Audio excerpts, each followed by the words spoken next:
President Bush gave a speech in the Rose Garden to announce a new initiative on global warming. To be perfectly blunt, I really didn't see anything new in the president's announcement and no initiative that hadn't been discussed before. The president has proposed that we wait until the year 2025 before we even stop the increase in the emissions of greenhouse gases. He did not call for a cut in emissions that was immediate. He did not call for concrete steps to meet the goals. He said it would be unwise to do it at this time. I believe that Americans are leaders, not followers. When the world faces a crisis, they don't wait for someone else to go first. Our country has always stepped in and taken leadership.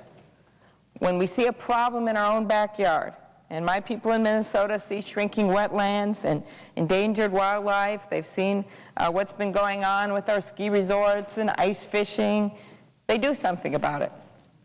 Now, our friends across the seas in Europe have recognized the challenge. They've already adopted a plan to cut greenhouse gas emissions, a plan covering more than 12,000 industrial sites in 27 countries.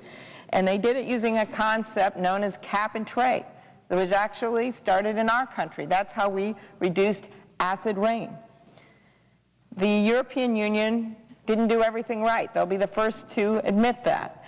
Their emission targets were too high. They issued too many carbon permits, but now they're getting it back into equilibrium. And I believe that we're going to learn from what they did, and we will do better when we do this in our country. But the point of the matter is that many of these European countries rose to the challenge and took some leadership. Here at home, our country's private investors and business leaders already recognize this challenge. Nationally, venture capital investments in green and clean technologies have increased dramatically. In 2006, venture capital investment in green technologies in the United States reached $2.9 billion, up 78% from the year earlier. Not only is clean technology the fastest growing venture capital sector, it is now the third largest category of venture capital investments. So when we talk about some of the things that Senator Dorgan and I have been talking about with energy, and he mentioned wind, we invented a lot of that wind technology in our country. But now we've fallen behind in wind production to other countries that had government policies in place that push that investment. From what I can see, wind is going to bring jobs across our country. So is solar. So is biofuels. All of these things that cut our dependency on foreign oil and invest in the next generation of new technologies. That money is starting to filter into that area, but I think we can do better in our country. CEOs from major corporations such as DuPont, Duke Energy, and General Electric see the opportunities, and they're making investments of their own. More than 200 major United States corporations such as American Electric Power and DuPont already have started buying carbon offsets that are now traded on the new Chicago Climate Exchange. You can see the global investments that I talked about in renewable technologies that have been increasing, wind, solar, and other kinds of renewable technologies. A company subsidizes a project that reduces greenhouse gas pollution. Building a wind turbine, for example, then recoups its investment by selling that offset to another company on the Chicago Exchange. The exchange is new, but it reports that it kept 10 million tons of carbon dioxide out of the atmosphere over the last 4 years. Meanwhile, our nation's governors and mayors have also stepped up to the challenge.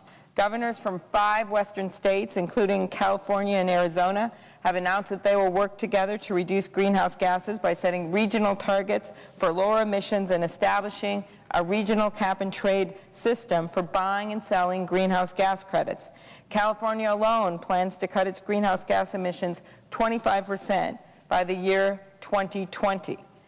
The Western Greenhouse Gas Initiative builds on other regional initiatives, especially the landmark New England Regional Greenhouse Gas Initiative, with 7 northeastern and mid-Atlantic states that have also agreed to a regional cap-and-trade system set to take effect next year.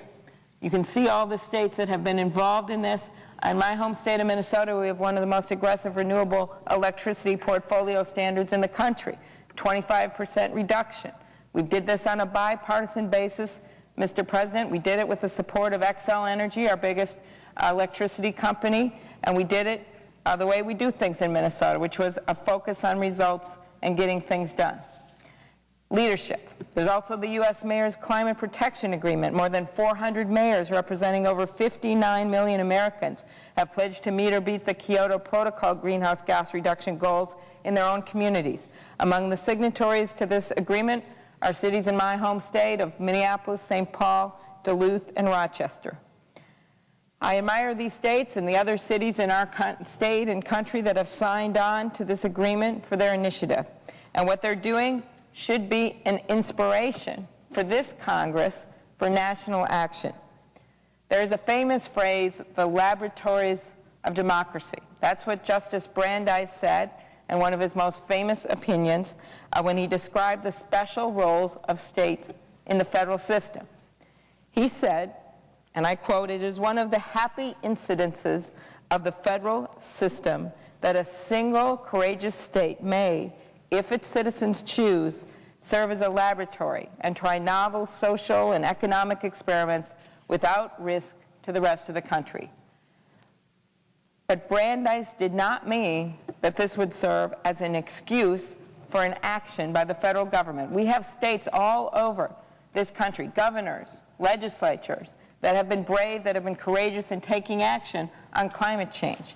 But never when Justice Brandeis talked about one courageous state going above the norm, doing something differently, did he mean that there should be inaction by the federal government. Good ideas and successful innovations are supposed to emerge from the laboratory and serve as a model for national policy and action. That is now our responsibility in Congress. Mr. President, in about 1 month, we will have the chance to take up that responsibility. We'll have the opportunity to vote in this chamber on landmark climate change legislation, the Lieberman-Warner bill. I thank my colleagues, Senator Warner and Senator Lieberman, for their hard work on this bill, and I thank our chairwoman, Senator Boxer, for her leadership as it moves forward. At this very moment, we're listening to members, making changes to the bill, doing everything we can to make the bill as strong as possible. The truth is that we can no longer delay. I've been to Greenland. I've seen these humongous icebergs melting into the ocean, and I've seen the effect of this in my own state.